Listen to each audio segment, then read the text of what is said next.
Budget ಮೇಲಿನ ಚರ್ಚೆಗೆ ಅವಕಾಶವನ್ನು ಕೊಟ್ಟಿದ್ದಕ್ಕೆ ತಮಗೆ ಧನ್ಯವಾದ ಹೇಳಿ, ಅಂತೂ ಇಂತೂ ಕುಂತಿ ಮಕ್ಕಳಿಗೆ ಸಾಲ ಸಿಕ್ತು. ನಂಗೆ ಕಳೆದ 3 ದಿವಸದಿಂದ ಕೈ ಮುಗಿದು ಕೇಳ್ಕೊಂಡಿದ್ದಕ್ಕೆ ಅವಕಾಶವನ್ನ ಬಂದಿದ್ರಿ. ಇವತ್ತು ಮತ್ತೆ ನೋಡಿ, ಆ ಕಡೆ ಅಂತಲ್ಲ, ಫಸ್ಟ್ ಬಂದ ಟೈಮ್ ಇದೆ, ಆ ಟೈಮ್ ಪ್ರಕಾರ ನಾವು ಕೊಡ್ತೇವೆ. ಬೇಕಾದ್ರೆ ಬೇಗ ಎದ್ದು ಬರಬೇಕು ಇದರಲ್ಲಿ, ಅದಕ್ಕೆ ಬಜೆಟ್ ಬಗ್ಗೆ ಕೊಡ್ಬೇಕಂತ ಹೇಳಿ ಮಾತಾಡ್ತೀನಿ, ಬೇರೆ ಏನು ಚರ್ಚೆ ಮಾಡಲ್ಲ.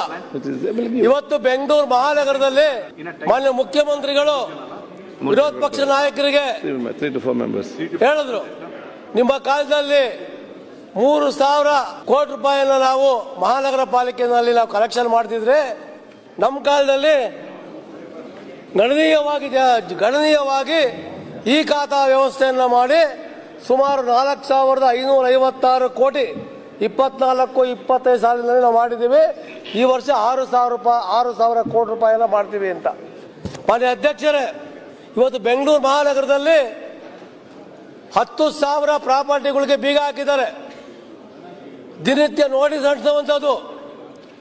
ಏನಾಗಿದೆ ಪರಿಸ್ಥಿತಿ, ಕೆಲವು IAS ಆಫೀಸರ್ಸ್ಗಳು ಕೂತ್ಕೊಂಡು ಶೇಕಡ 9% ದಂಡವನ್ನು ಹಾಕಿ ಇವತ್ತು ಸಾವಿರಾರು ಮನೆಗಳಿಗೆ ಬೀಗವನ್ನು ಹಾಕಿ ಬಲವಂತವಾಗಿ ತೆರಿಗೆಯನ್ನು ವಸೂಲು ಮಾಡುವಂಥ ಕೆಲಸ ಆಗ್ತಾ ಇದೆ. ನಾವು ಮೊನ್ನೆ ಮೈಕ್ರೋ ಫೈನಾನ್ಸ್ ಬಗ್ಗೆ ಎಲ್ಲರೂ ಸೇರಿಕೊಂಡು ಸಹಕಾರವನ್ನು ಮೈಕ್ರೋ ಫೈನಾನ್ಸ್ ಬಂದ್ ಮಾಡಬೇಕು ಅಂತ ಮಾಡಿದ್ವಿ. ಇವತ್ತು ಬೆಂಗಳೂರು ಮಹಾನಗರದಲ್ಲಿ ದಿನಕ್ಕೊಂದು ರಿಪೋರ್ಟ್ ಹಾಕ್ತಾರೆ ಮಾನ್ಯ ಕಮಿಷನರ್ ಅವರು. ದಿನನಿತ್ಯ ಇಷ್ಟು ಕಲೆಕ್ಷನ್ ಮಾಡಲೇಬೇಕು, ಇಷ್ಟು ವಸೂಲು ಮಾಡಬೇಕು ಅಂತ ದಯಮಾಡಿ ಹೇಳ್ತಾರೆ.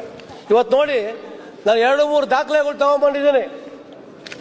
ಪ್ರೊಕ್ಲಮೇಷನ್ ಮಾಡುವಂಥದ್ದು, ಯಾರು ಘೋಷಿತ ಸುಸ್ತಿದಾರ ಅಂತ ಪ್ರೊಕ್ಲಮೇಷನ್.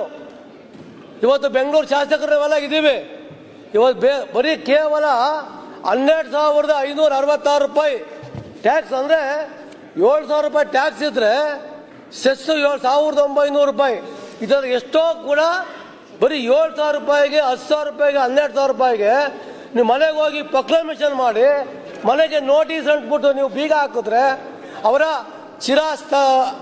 ಚರಾಸ್ತಿಗಳನ್ನ ಹರಾಜು ಮಾಡ್ತೀವಿ ಅಂತ ಮಾಡಿದ್ರೆ ಬೆಂಗಳೂರು ಜನ ಎಲ್ಲೋಗ್ಬೇಕು ಸ್ವಾಮಿ? ಇದೆಲ್ಲ ಬೆಂಗಳೂರು ಜನಕ್ಕೆ ನಾವು ಕೊಡ್ತಾ ಇರೋದು. ಶೇಕಡ 60% ನಾವು ಟ್ಯಾಕ್ಸ್ ಕಟ್ತೀವಿ. ಈ ವರ್ಷ ಕಟ್ಟಕ್ಕಾಗಿಲ್ಲ. ದಯವಿಟ್ಟು ನೀವು ಸ್ವಲ್ಪ ವಿಸ್ತರಣೆ ಮಾಡ್ಬೇಕು ತಾನೆ. ನೀವೇ ಕೋರ್ಟ್ ಸ್ಥಾಪನೆ ಮಾಡಿ, ನಿಮ್ಮದೇ ಕೋರ್ಟ್ನಲ್ಲಿ ನೀವು ತೀರ್ಮಾನ ಮಾಡಿ ಪ್ರತಿಯೊಬ್ಬರು ಮನೆಗಳನ್ನ ಬೀಗ ಹಾಕುವಂಥ ಪರಿಸ್ಥಿತಿ ಇವತ್ತು ಬೆಂಗಳೂರು ನಗರದಲ್ಲಿ ಆಗಿದೆ. ಇವತ್ತು ಒಂದು ಡಾಕ್ಯುಮೆಂಟ್ ಇದೆ, ಬರೀ 7,000 ರೂಪಾಯಿಗೆ 8,000 ರೂಪಾಯಿಗೆ ಬೀಗ ಹಾಕ್ತಾ ಇದ್ದೀರಾ ನೀವು. ಮಾನ್ಯ ಮುಖ್ಯಮಂತ್ರಿಗಳು ಹೇಳ್ತಾರೆ ಅಶೋಕ್ ಅಣ್ಣಂಗೆ ನಾವು 6,000 ಕೋಟಿ ಖರ್ಚು ಮಾಡ್ತೀವಿ ಅಂತ. ಇದೆಲ್ಲ ನೀವು ಮಾಡೋದು? ಬೆಂಗಳೂರು ನಗರದಲ್ಲಿ ಇವತ್ತು ಆತ್ಮಹತ್ಯೆ ಪ್ರಕರಣ ಜಾಸ್ತಿ ಆಗುತ್ತೆ. ಎಲ್ಲರ ಮನೆ ಮುಂದೆ ನೀವು ತಮಟೆ ಹೊಡಿತಾ ಇದ್ದೀರಾ, ನೋಟಿಸ್ ಹಾಕ್ತಾ ಇದ್ದೀರಾ. ಇದು ತಪ್ಪಿಸುವಂತ ಕೆಲಸ ಮಾಡಬೇಕು. ಮಾನ್ಯ ಅಧ್ಯಕ್ಷರೇ, ಇಲ್ಲಿ ಹೇಳ್ತಾರೆ, ಇಲ್ಲಿ 2024 ಕಚೇರಿ ಆದೇಶ ಮಾಡ್ತಾರೆ. BBMP ವ್ಯಾಪ್ತಿಯಲ್ಲಿ KTCP ಕಾಯ್ದೆ 60 ಪ್ರಕಾರ ಇನ್ನು ಮುಂದೆ ಕಟ್ಟಡಗಳನ್ನ ಕಟ್ಟಡದ ಪ್ರಾಧಿಕಾರಕ್ಕೆ ಕೊಡಬೇಕು ಅಂತ BBMP ಪ್ಲಾನ್ ಸ್ಯಾಂಕ್ಷನ್ ಮಾಡ್ತಿದ್ರು. ಇವಾಗ ಪ್ರಾಧಿಕಾರಕ್ಕೆ ಹೋಗ್ಬೇಕು, ನಾವು BDAಗೆ ಹೋಗ್ಬೇಕು. ಜನ ಪ್ರತಿಯೊಂದಕ್ಕೂ ಕೂಡ ನೀವು ಕಾನೂನು ಚೌಕಟ್ಟನ್ನು ಮಾಡಿ ಈ ಥರ ಈ ಖಾತಾ ಮಾಡಬೇಕು ಅಂತ ಹೋದ್ರು. ಈ ಖಾತೆಯಲ್ಲಿ 5 ಲಕ್ಷ ಖಾತಾಗಳು ಇವತ್ತು ಮಾಡಿದ್ರು. 125 ರೂಪಾಯಿ ಕಟ್ಕೊಂಡು 5 ಲಕ್ಷ ಮಾಡಿದ್ರು. ಬಂದ ಸ್ನೇಹಿತರೆ, ಎಲ್ಲ ಸಾಫ್ಟ್ವೇರ್ ಕ್ರಾಶ್ ಆಗ್ಬಿಟ್ಟಿದೆ. 5 ಲಕ್ಷ ಖಾತಾಗಳು ಕ್ರಾಶ್ ಆಗಿ ಇವತ್ತು 0 ಆಗಿದೆ. ಇವತ್ತು ಮತ್ತೆ ಕೂಡ ಇವಾಗ ಈ ಖಾತಾ ಮತ್ತೆ ಅಪ್ಲೈ ಮಾಡಿ ಅಂತ ಹೇಳ್ತಾರೆ. ಯಾರು ಲಾಸ್ಟ್ ಯಾರಿಗಾಗಿದೆ? ಈ ಖಾತಾ ಇಲ್ಲ, ಜನ ರಿಜಿಸ್ಟರ್ ಆಗ್ತಿಲ್ಲ. ದಯಮಾಡಿ ನಾನು ಕೇಳ್ಕೊಳ್ಳೋದು, ಈ ಖಾತಕ್ಕೆ ದಯಮಾಡಿ ಸರಿಯಾದ ರೀತಿಯಲ್ಲಿ ಈ ಖಾತಾ ಮಾಡಬೇಕು. ಇವತ್ತು ನೋಡಿ, ಇವತ್ತು ಸಕ್ಷಮ ಪ್ರಾಧಿಕಾರ BDA BM ಮಾಡಿ ಎಲ್ಲವೂ ಕೂಡದಲ್ಲಿ ಇವತ್ತು ಈ ಖಾತೆಯಿಂದ ಇವತ್ತು ಸಮಸ್ಯೆ ಆಗಿದೆ. ಬಂಧುಗಳೇ, ಮೆಟ್ರೋ ಬಗ್ಗೆ ಮಾತಾಡ್ತೀವಿ. ಮೆಟ್ರೋದಲ್ಲಿ ಹೇಳಿದ್ರು, ಇವತ್ತು ಮೆಟ್ರೋದಲ್ಲಿ ನಾವು 8,916 ಕೋಟಿ ರೂಪಾಯಿಗಳನ್ನ 3ನೇ ಹಂತದ ಮೆಟ್ರೋಗೆ ಕೊಟ್ಟಿದ್ದೀವಿ ಅಂತ ಮಾನ್ಯ ಮುಖ್ಯಮಂತ್ರಿಗಳು ಘೋಷಣೆ ಮಾಡಿದ್ರು. ಆದರೆ ಮೊದಲೇ ಅಂತ ಎರಡನೇ ಹಂತದಲ್ಲಿ ಇಡೀ ಬೆಂಗಳೂರಿನ ಎಷ್ಟು ಮೆಟ್ರೋಗಳಿದೆ, ಸರಿಯಾದ ಮೂಲಭೂತ ಸೌಲಭ್ಯಗಳಿಲ್ಲ, ಬಾತ್ರೂಮ್ಗಳಿಲ್ಲ, ಟಾಯ್ಲೆಟ್ಗಳಿಲ್ಲ, ಪಾರ್ಕಿಂಗ್ಗಳಿಲ್ಲ.